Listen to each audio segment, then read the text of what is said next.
maghuhugas ng kamay.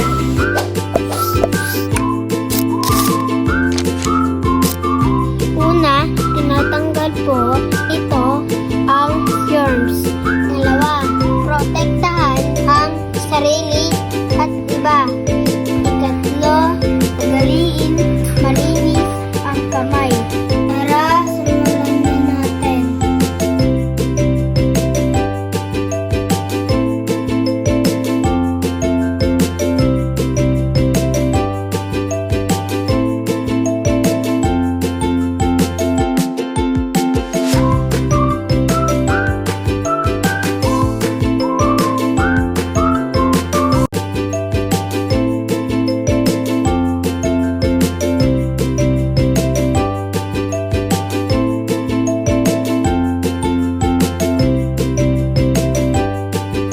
Tapos na po.